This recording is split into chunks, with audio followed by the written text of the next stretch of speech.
I used to believe that love and hard work could build anything. I was wrong. But I wasn't wrong about the work part, just about who I was building it for. My name is Daniel Carter. I'm 28 years old and work as a civil engineer at Henry & Associates, a mid-sized construction firm where my colleagues respect me and the paycheck reflects it. I design foundations that support massive structures, buildings, bridges, infrastructure that holds up under pressure. I know how to create stability from chaos, or at least I thought I did. I met Rachel Thompson during our junior year at State University. She was studying communications while I buried myself in structural analysis and physics. We first connected during a late-night study session at the campus library. Her struggling with statistics, me offering to help. She had this way of laughing that made her eyes crinkle at the corners. I remember thinking how authentic that seemed. How genuine. You know, she told me that first night, tucking a strand of copper hair behind her ear. I've never understood numbers, but somehow you make them make sense. We built our relationship slowly, methodically. Weekend coffee dates became movie nights, became meeting each other's families. We talked about the future like it was a blueprint we were designing together. Stable careers, a home, maybe kids someday. I believed every word. 3 years ago, we got married in a small ceremony by the lake. Her parents were there, looking proud but slightly reserved. My older brother Kevin stood beside me as best man, along with a handful of close friends. The photographs show us beaming, her in a simple white dress that caught the sunlight, me in a dark blue suit I'd saved 2 months to afford. Our honeymoon in the Bahamas was everything we'd dreamt about. Turquoise waters lapping against white sand. Cocktails served in coconut shells as the sun melted into the horizon. Rachel posted dozens of photos online. Forever starts now. Found my forever home in his arms. The beginning of our greatest adventure. I believed those captions with every cell in my body. A year into our marriage. Rachel quit her administrative job at Parkside Dental.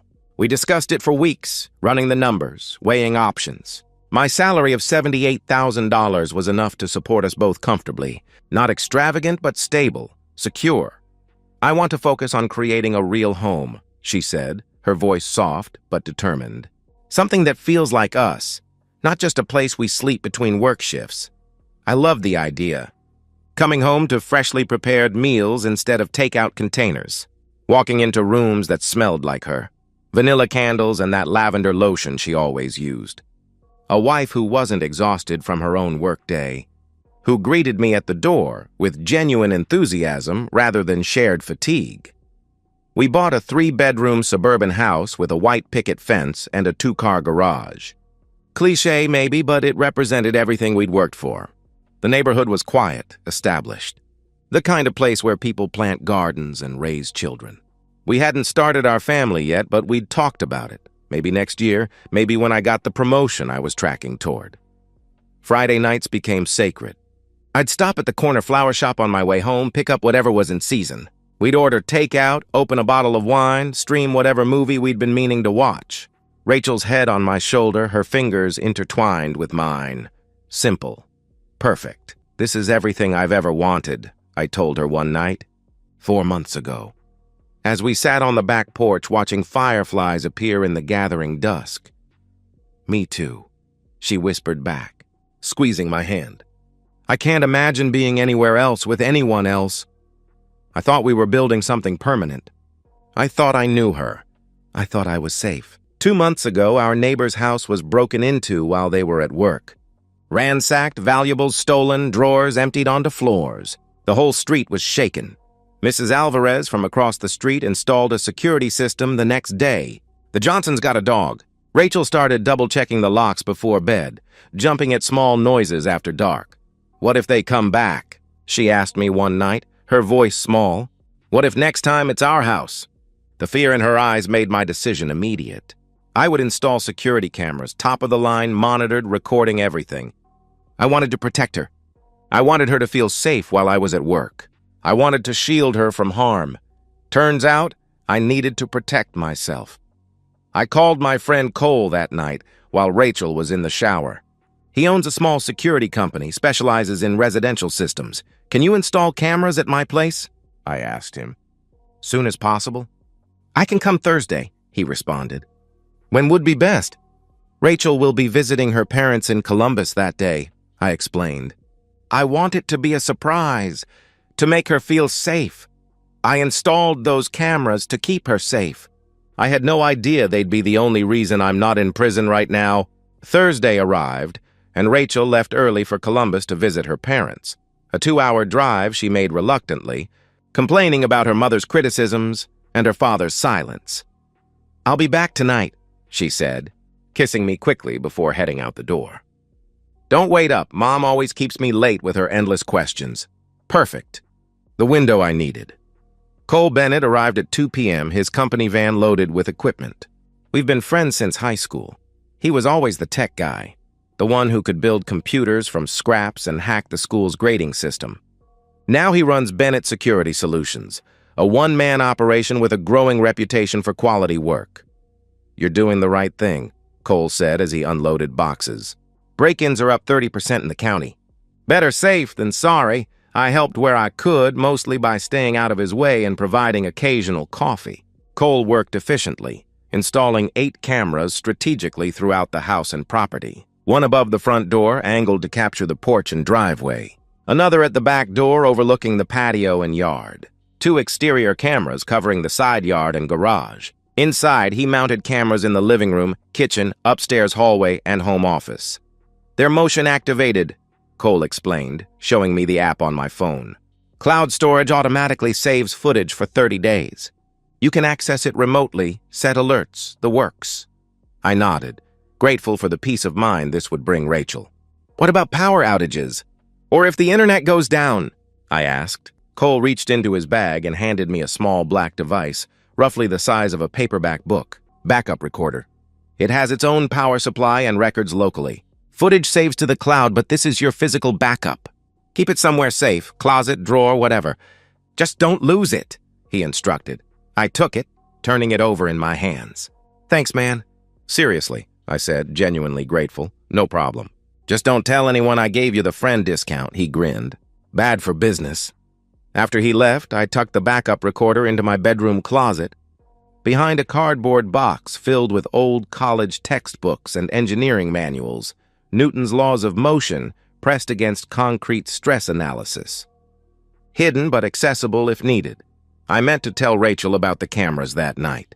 Had a whole speech prepared about security and peace of mind, but when she finally walked through the door at 10 p.m., something was off. Her face was drawn, shoulders tense. When I hugged her, she felt rigid against me. You okay? I asked, concerned. Fine, she snapped, then immediately softened. Sorry, Mom was difficult. The whole visit was draining. Want to talk about it? I offered. No, she said, rubbing her temples. I just want a hot bath and sleep. I held her, told her to rest, promised things would look better in the morning. The cameras could wait. They were invisible anyway. Cole had done an expert job hiding them in crown molding, behind air vents, integrated into existing fixtures. Rachel wouldn't notice unless she was specifically looking. Days passed. The cameras became background, silent sentinels recording our domestic routine. I checked the app once or twice to ensure they worked, then largely forgot about them. Life continued normally, or what I thought was normal. Rachel seemed the same, affectionate most mornings, kissing me goodbye as I left for work. She'd text during my lunch break, little things, grocery questions, funny observations. Dinner would be waiting when I came home. On weekends, we'd tackle house projects or meet friends for dinner. There were no red flags, no sudden coldness, no unexplained absences or suspicious behavior. That's what made it so perfect. She didn't change. She didn't slip up. She played the role flawlessly. 3 weeks after the installation, I came home on a Tuesday evening. The site inspection downtown had run long, a support beam showing concerning stress patterns that required additional analysis. I was tired, my mind still tangled in calculations and safety margins. The routine was automatic, keys on the counter, calling out, "I'm home!" as I headed upstairs for a shower. The bathroom was steamy from Rachel's recent use. Her wet towel hung on the rack, her floral shampoo permeating the air. The hot water felt like salvation, washing away dust and exhaustion. I closed my eyes, let the pressure beat against my shoulders, worked shampoo through my hair methodically. Somewhere in the background, muffled by water and bathroom walls, I heard the doorbell. Probably a package delivery or neighbor. Rachel would handle it. I rinsed off, toweled dry, pulled on jeans and a fresh t-shirt. My hair was still damp when I walked downstairs. And my life ended. 2 police officers stood in my living room. Officer Brian Hayes, mid-30s, muscular, with the confident stance of authority. And Officer Kim Torres, late 20s, stern-faced and watchful. Rachel sat on the couch, sobbing, mascara streaking down her cheeks, tissue crushed in her trembling hands. Confusion hit me like a physical blow. "What's going on?"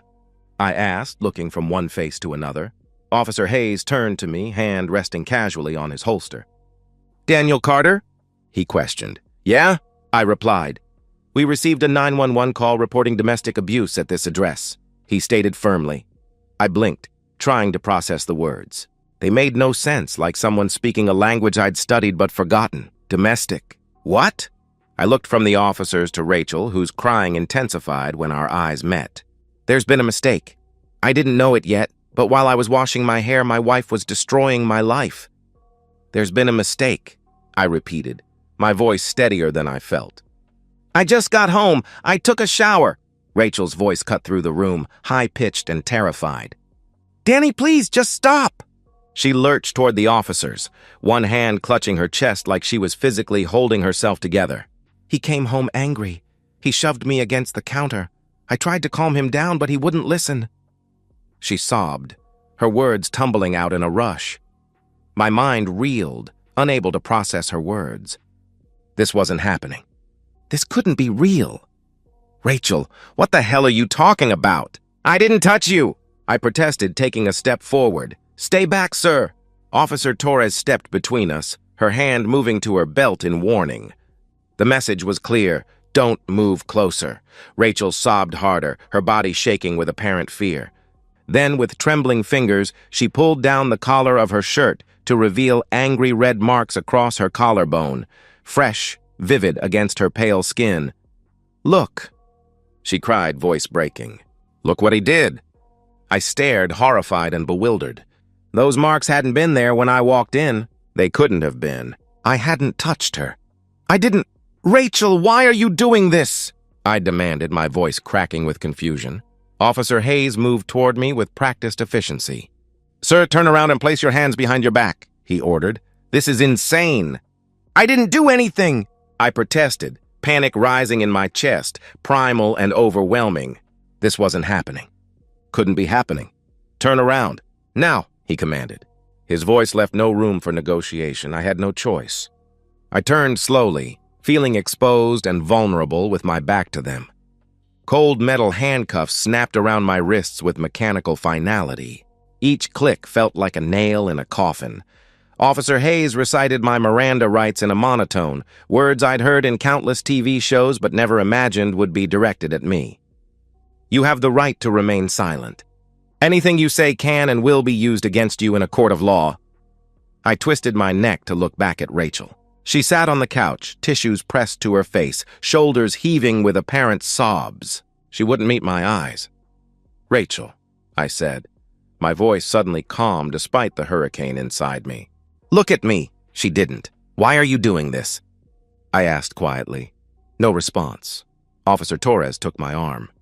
"Let's go, Mr. Carter," she directed. They led me through my own front door, down the walkway I'd repaired last summer, past the mailbox Rachel had painted blue to add character. The neighbors were watching, Mrs. Alvarez from across the street, hand over her mouth. The Johnsons whispering to each other on their porch. Teenagers on bikes stopping to stare. The patrol car waited at the curb like a predator. The officers guided me into the back seat, the door closing with a hollow thud that echoed in my chest. Through the window, I watched my house, our house, grow smaller as we pulled away. 3 years of marriage, 5 years together, a lifetime of trust, all vaporizing in minutes. The ride to the police station blurred into a nightmare sequence. I sat in the back seat, wrists aching from the handcuffs, mind racing through possibilities. Was Rachel having some kind of breakdown? Had I somehow heard her without realizing? Was this a terrible misunderstanding? But those marks, those deliberate fresh marks, the calculated tears, the performance. At the station, I was processed like cargo, fingerprints pressed into ink, mugshot taken, turn left, turn right, look forward, paperwork filled out in triplicate. Officer Hayes handed me off to a desk sergeant, who looked at me with the same detached assessment he probably gave every domestic abuser who came through his doors. I was allowed one phone call. I dialed Kevin's number from memory, praying he would answer. "Hey, what's up?" His voice was casual, normal, from a world that still made sense. "Kevin, I need help," I said, my voice cracking. Rachel called the cops. "She said I hurt her. I'm in jail." Silence for 3 heartbeats. Then, with knife-sharp focus, "Did you touch her?" he asked. "No. I swear to God, no. I just got home, took a shower, came downstairs, and the cops were already there," I explained, desperate for him to believe me. "I'm coming. Don't say anything to anyone." "Not a word, Danny. I mean it," he instructed. Firmly. The line went dead. They put me in a holding cell with 2 other men, a drunk driver sleeping it off, in the corner, and a guy arrested for shoplifting, who wouldn't stop talking about how the security cameras at Target were rigged against people like him. The fluorescent. Lights buzzed overhead, unnaturally bright, making sleep impossible even if my mind would allow it. I sat on the hard bench and tried to understand what had happened. Every scenario I constructed collapsed under scrutiny. Rachel and I hadn't been fighting. I hadn't been drinking. We hadn't argued about money or family or any of the usual pressure points in a marriage. Everything had been normal, except it hadn't been normal at all. It had been a lie. I just couldn't see the shape of it yet. I replayed the scene over and over, Rachel's tears, the red marks, the certainty in the officer's eyes. I'd been convicted before I walked downstairs. The script had already been written. I just hadn't received my copy. Morning came with harsh clarity. Kevin arrived shortly after 9, posting bail with efficiency born of his corporate law experience. He looked immaculate in his charcoal suit, not a thread out of place, while I emerged from holding in yesterday's clothes, unshaven, shell-shocked. In Kevin's sleek Audi, I explained everything I knew, which was nothing, really. Just confusion and betrayal wrapped in procedural humiliation. Kevin listened, jaw tight, eyes fixed on the road. His silence was a measured thing, evidence being weighed behind a practiced facade. "I believe you," he finally said, and those 3 words nearly broke me.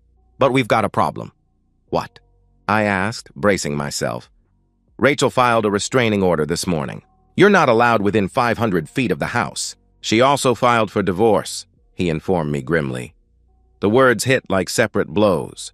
Restraining order. Not allowed home, divorce, each one a fracture in the foundation of my life. What? I repeated, unable to process the enormity of it.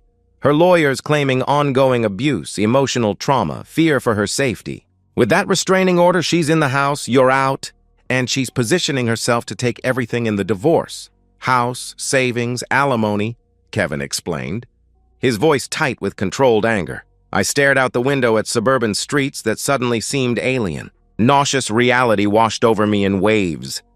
"This can't be happening," I whispered. Kevin's voice was cold, professional.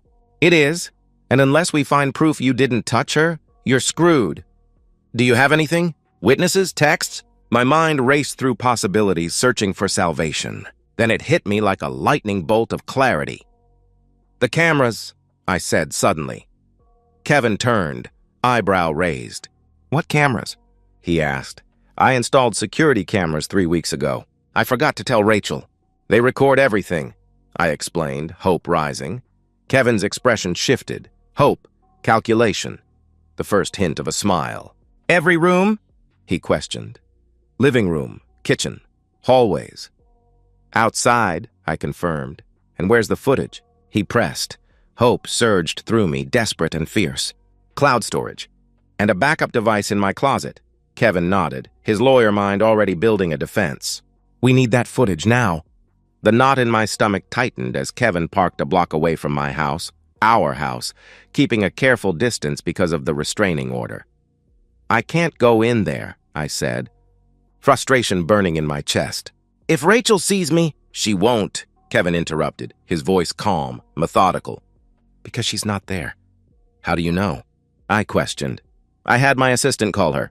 Pretended to be from a spa offering a free massage and facial, a special for new clients. Rachel took the bait. She has an appointment at Serenity Spa downtown. We have 90 minutes tops, he explained with a slight smile. I stared at my brother with newfound respect. That's brilliant and slightly terrifying. Kevin shrugged. When you practice corporate law, you learn how people operate. Now, where exactly is this backup device? Master bedroom closet? Behind a cardboard box of college textbooks. But I still can't go in, I started. I'll go, Kevin interrupted, checking his watch. You stay here. If you see Rachel coming back, text me immediately. I handed him my house key, watched him walk purposefully toward the place I was no longer allowed to enter. My home. The feeling was surreal, like watching someone enter a life I'd been exiled from, a reality that continued without me. Kevin disappeared inside. Minutes stretched painfully. I sat in his car, ducking down whenever a vehicle passed, feeling like a criminal in my own neighborhood. 23 minutes later, Kevin emerged, his expression grim. He slid into the driver's seat, hands empty. It's gone, he said flatly. What do you mean, gone? I asked, dread pooling in my stomach. The backup device. It's not there. The box of textbooks is there, but nothing behind it, he reported. Cold realization spread through me. She found it. Apparently, he agreed. But the cloud storage, I suggested hopefully. We'll try that next. Kevin started the car. But if she found the device, she probably knows about the cloud storage too. We drove to Kevin's downtown apartment, a sleek high-rise with views of the city skyline. His home office was immaculate. Glass desk, dual monitors, everything arranged.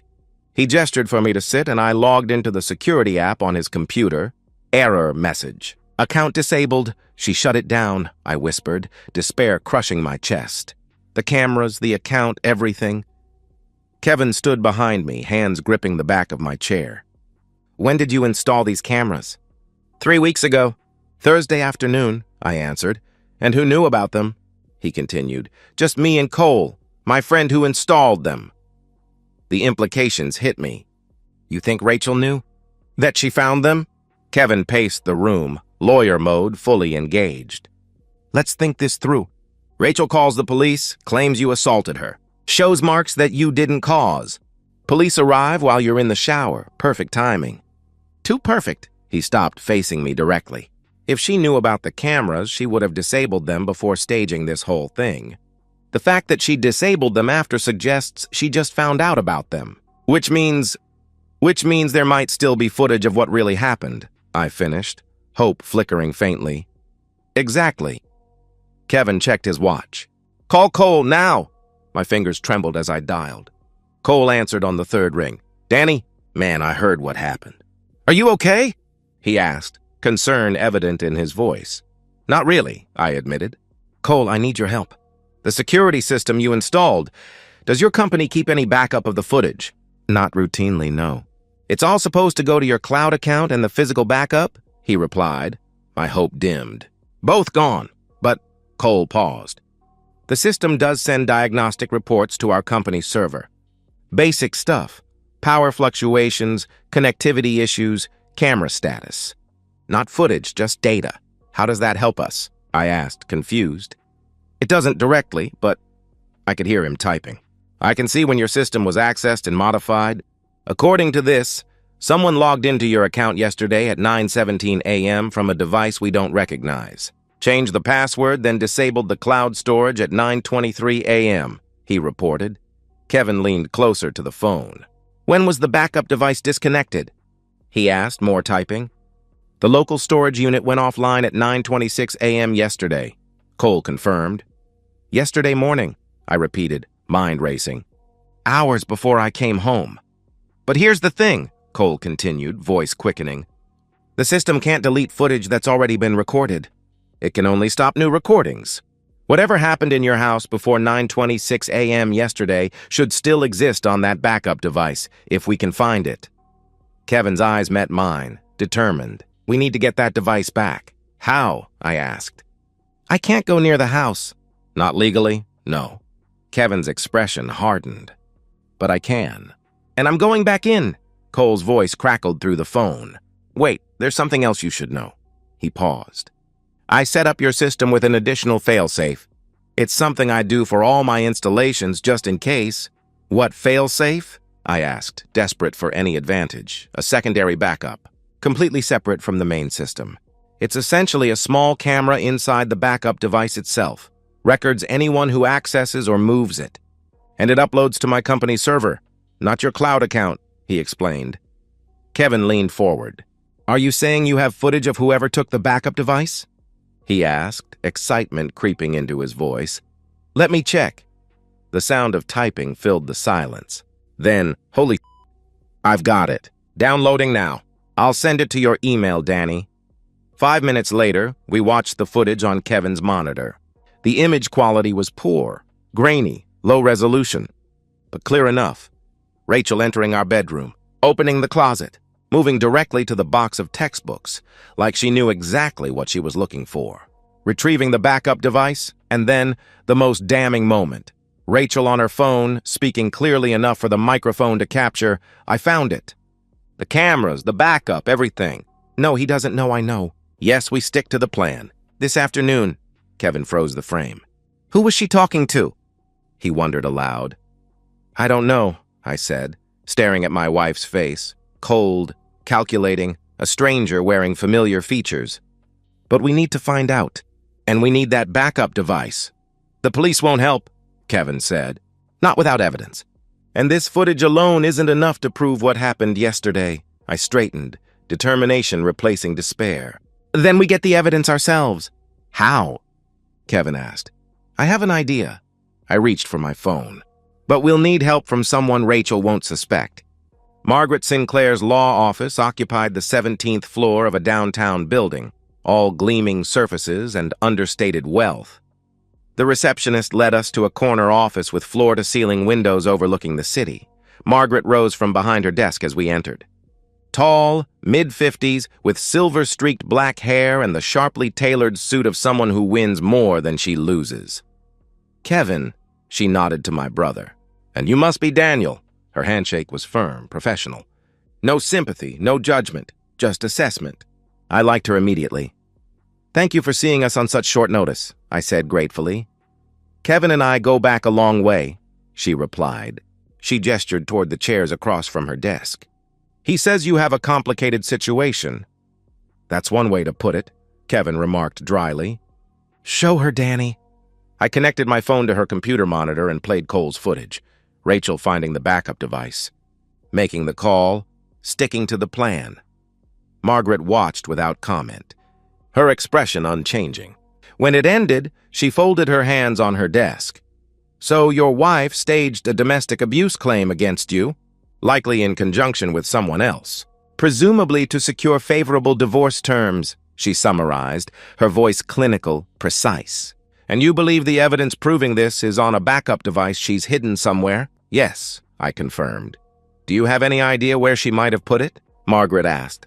I shook my head. She could have destroyed it. Or given it to whoever she was working with. Margaret's eyes narrowed slightly. You said the incident occurred yesterday. The police were called while you were in the shower, correct? Yes, I came downstairs and they were already there, I explained.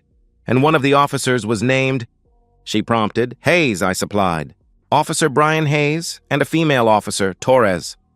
Margaret tapped her pen against her notepad. Hayes! Hayes! She turned to her computer, typed rapidly. Interesting. What? Kevin and I asked simultaneously. She turned the monitor toward us. A social media page showed a group photo from the police department's summer picnic. Officer Brian Hayes stood near the edge, smiling. And next to him, partially cropped but unmistakable, was Rachel. This is from 4 months ago, Margaret said. Before you installed the cameras, correct? My stomach dropped. Yes, I confirmed, the pieces falling into place. So it seems your wife and Officer Hayes have known each other for some time, she observed. The pieces clicked into terrible alignment. She's having an affair with him, I said, the words bitter in my mouth. It appears so, Margaret agreed. and potentially conspiring with him to frame you for domestic abuse. Kevin leaned forward. "This is good. We can use this," he said, the lawyer in him calculating. "Perhaps," Margaret cautioned, "but a photo proving they know each other isn't enough. We need that backup device with the footage of what actually happened yesterday." "I can't go near the house," I reminded them. "Restraining order." Margaret's smile was thin but determined. "You can't, but I can send someone who can." "Who?" I asked. "My investigator, Alicia Torres." "No relation to the officer, I assure you." "She's very good at finding things people don't want found," she explained. Kevin nodded. "How soon?" he asked. "Immediately." Margaret picked up her phone. "But we'll need a plan." The plan was simple but effective.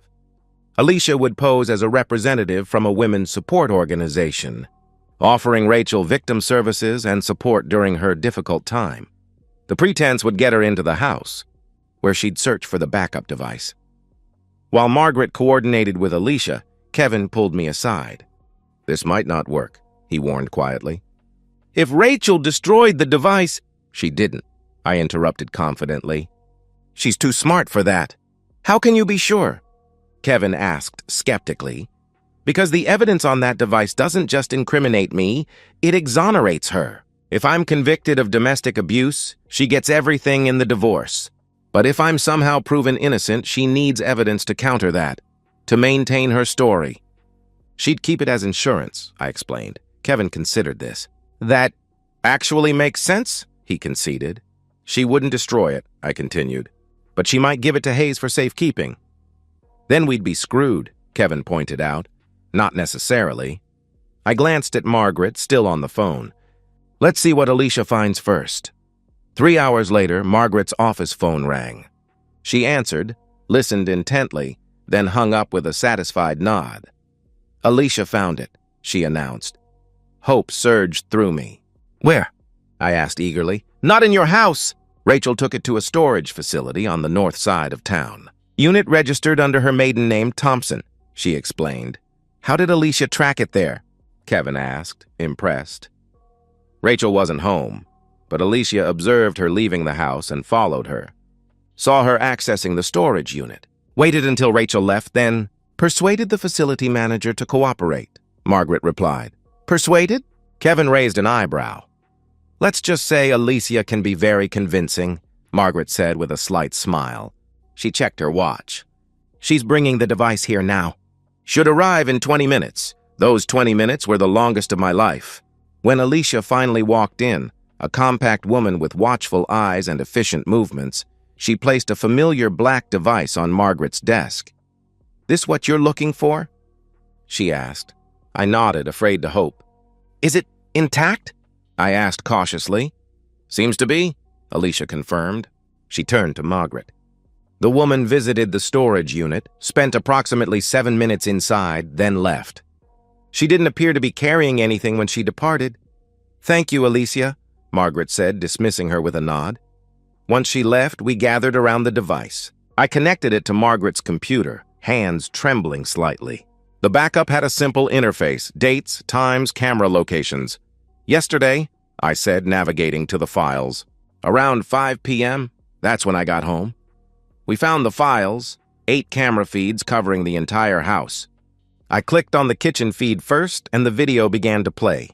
Rachel, alone in the kitchen, pacing, checking her watch. Then taking a wooden spoon from the drawer and...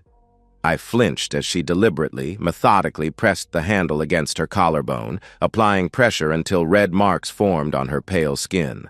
She examined them in a compact mirror, adjusted, pressed harder, creating evidence. Then the phone call. "It's me. The scene is set. I'm calling 911 now. You come in 10 minutes, arrest him like we planned," she said into the phone. Officer Hayes's voice, tinny but distinct. "Are you sure about this, Rach? Once we do this, there's no going back," he warned. "I'm sure," Rachel replied, her voice suddenly harder than I'd ever heard it. "He deserves this." And we deserve to be together. We watched the entire sequence. Rachel's 911 call, her Oscar-worthy performance as she reported being assaulted. Me upstairs oblivious in the shower. The police arriving, Hayes and Torres. Rachel briefing them quickly, pointing upstairs, coaching them on what to say, and then me, walking downstairs into the trap. When the footage ended, the room was silent. Kevin placed a hand on my shoulder. Margaret's expression was grim but satisfied. "This," she said firmly, "is exactly what we needed." Relief and rage warred within me. "What now?" I asked. "Now," Margaret said, ejecting the backup drive and placing it carefully in her desk drawer. "We prepare for court, and we make copies. Many, many copies." 3 weeks later, I sat in a courtroom trying to control my breathing. It was a preliminary hearing for the restraining order and the domestic abuse charges. If this went badly, I faced a criminal trial, potential jail time, and financial ruin. The courtroom had that particular hush of contained tension. The low murmur of attorneys conferring, the rustle of papers, the occasional cough echoing against marble and wood. I sat stiffly in my navy suit, the one I'd worn to conferences and weddings, now pressed into service for my defense. Rachel arrived precisely 5 minutes before the hearing was scheduled to begin. She was dressed immaculately, navy dress, modest heels, hair styled in soft waves, makeup subtle but perfect. She looked like a victim. Composed, brave, wounded, but strong. Our eyes met briefly across the room. Hers flickered away first. I wondered if that was guilt or just good acting. I sat beside Margaret Sinclair, who wore a sharp gray suit and carried a leather briefcase. She'd reviewed every second of footage, every document, prepared for every contingency. She was ready. So was I. Judge Thomas Brennan, a man in his early 60s with silver hair and piercing eyes, entered the courtroom. The bailiff called for all to rise, and the proceedings began with formal, ritualistic language. "We're here for the preliminary hearing in the matter of Carter versus Carter," the judge began, settling behind the bench. "Ms. Carter, you may present your statement." Rachel stood, dabbing at her eyes with a tissue. Her voice was soft, fragile, a performance I now recognized with sickening clarity. "Your Honor, I married Daniel because I loved him. I thought we'd build a life together," she began, her voice catching theatrically. "But over the past year, he became controlling, angry. He'd criticize me, belittle me. That night, he came home in a rage. He shoved me against the kitchen counter. I tried to calm him down, but he wouldn't stop. I had to call the police. I was terrified." The judge nodded sympathetically, making a note. "Mr. Carter, do you have a response?" he asked, turning to me. Margaret stood, radiating quiet confidence. "Yes, Your Honor. We have video evidence that completely contradicts Ms. Carter's claims," she stated firmly. Rachel's face paled slightly. "Video?" she whispered, barely audible. "Your Honor," Margaret continued smoothly, "my client installed security cameras in his home 3 weeks before the alleged incident. The footage shows exactly what happened that night." The judge leaned forward, interest sharpening his features. "I'll review it," he said. Margaret handed a USB drive to the bailiff. The courtroom went silent as the footage was loaded onto the large monitor. Rachel's attorney, a young man in his 30s with an expensive haircut and an expression of growing concern, whispered urgently in her ear, too. Late. The video played with devastating clarity. Everyone watched Rachel, alone in the kitchen, injure herself with the wooden spoon, the red marks forming, her calm, calculated demeanor. The phone call, "It's me." The scene is set. "I'm calling 911 now. You come in 10 minutes, arrest him like we planned." The fake 911 call, her trembling voice, her Oscar-worthy fear. And then, in the most damning sequence, Officer Hayes arriving before his partner, embracing Rachel, kissing her before assuming his professional demeanor when Officer Torres pulled up outside, Rachel's face drained of color. Her hands gripped the table. Her lawyer looked physically ill. The judge's expression hardened as he watched the entire sequence without interruption. When it ended, the courtroom remained silent, a collective holding of breath. Judge Brennan turned to Rachel. "Miss Carter, is this you in the video?" he demanded. Rachel opened her mouth, closed it, tried again. I can explain," she stammered. "Did you fabricate these injuries and falsely accuse your husband of domestic abuse?" The judge pressed. Silence stretched between them. "Ms. Carter, answer the question," he ordered, his voice hardening. Rachel's voice finally broke. "Yes," she admitted quietly. The courtroom erupted, gasps, murmurs, the scratch of journalists' pens against notepads. I sat perfectly still, feeling nothing but hollow vindication. The judge banged his gavel. "Order!" he commanded. He leaned forward, voice ice cold. "Who were you speaking to on the phone?" he demanded. Rachel looked down. Tears, real ones this time, streamed down her face. "Officer Brian Hayes. We've been involved. We planned this so I could leave Daniel, get the house, get everything. I thought it would work," she confessed, her voice barely above a whisper. The judge's voice was steel. "Bailiff, place Ms. Carter under arrest for filing a false police report, conspiracy to commit fraud, and perjury." Two officers approached Rachel. She didn't resist. The handcuffs snapped around her wrists with the same finality they had once secured mine. The judge continued. "Contact Officer Brian Hayes immediately. He's to be arrested and suspended pending investigation." Rachel was led away. She didn't look at me. Her perfect facade was shattered. Mascara running, shoulders shaking, her carefully constructed lie destroyed in minutes of irrefutable evidence. The judge turned to me. "Mr. Carter, all charges against you are dismissed with prejudice. The restraining order is vacated immediately. You have my deepest apologies for what you've endured. You're free to go," he announced. I stood slowly, feeling numb, vindicated but hollow. Margaret touched my shoulder. "It's over," she said softly. I nodded but knew it wasn't true. Some things are never really over. Outside the courtroom, news crews swarmed. Margaret issued a brief statement on my behalf. "Justice was served today. My client is grateful for the court's diligence and looks forward to rebuilding his life." Kevin drove me home in silence. Neither of us knew what to say. What words could possibly encapsulate the betrayal, the vindication, the empty victory? Home. The word had a hollow ring as I walked into the house, my house, for the first time in 3 weeks. It smelled like vanilla candles and lies. Rachel's coffee mug still sat on the counter, lipstick stain on the rim. Her magazines on the coffee table. Her shampoo in the shower. Her presence everywhere, but she was gone, and she was never coming back. I got my house back. My life back. But some things you can't get back. And I'm still figuring out what that means. 12 months later, I still wake up sometimes reaching for someone who isn't there. Muscle memory lasts longer than love, apparently. Rachel Carter and Officer Brian Hayes were both sentenced to 12 years in prison, conspiracy to commit fraud, filing false police reports, perjury, and attempted theft by deception. The judge showed no mercy, making an example of them both. Abuse of power and abuse of trust, he called it during sentencing. Among the most serious betrayals our society can face. The local news covered it extensively. Rachel's mugshot circulated online, her face hollow-eyed and defeated, without the careful makeup that had once been her armor. Officer Hayes was stripped of his badge, his pension, everything. The department issued a formal apology to me. I accepted it without emotion.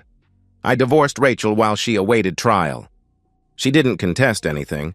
The video made her case indefensible. I kept the house, the savings, all assets. Her lawyer didn't even attempt to argue. But the house feels empty now. I walk through rooms where we once laughed, cooked together, planned a future. The kitchen where she'd greet me with a smile. The bedroom where we'd fallen asleep tangled together, her head on my chest, my arm around her shoulders. Now it's just me and the silence. Kevin visits often, bringing takeout and concern poorly disguised as casual conversation. "You doing okay?" he asked last night, watching me pick at my food. I shrugged. "I'm alive. That's more than I thought I'd be 6 months ago," I responded honestly. "You could sell the place, start fresh somewhere else," he suggested gently. Maybe. I looked around at the walls that had contained so much deception. Or maybe I just need time. One evening last week, a letter arrived, forwarded from the Women's Correctional Facility. Rachel's handwriting on the envelope, slanted and smaller than I remembered, like she herself had diminished inside those walls. I stared at it for a long time, turning it over in my hands. Then I threw it in the trash, unopened. I don't need her apologies or explanations. Whatever she has to say doesn't matter anymore. Her words, like her love, were never real. I'm already moving on. Not entirely. I'm not naive enough to think I'm healed. There are scars that may never fade. But I'm working, eating, sleeping, seeing a therapist twice a month, going on occasional dates, though nothing serious yet. Trust comes slowly after betrayal. Tonight I sit on my back porch, beer in hand, watching the sunset paint the sky in colors that don't need names. The neighborhood is quiet, except for distant lawnmowers and children's voices. The security cameras still record everything: front door, back door, driveway. I haven't taken them down. I probably never will. They're a reminder now. A reminder that the truth always comes out. That the people you trust most can destroy you, but only if you let them. And Daniel Carter isn't letting anyone destroy him ever again.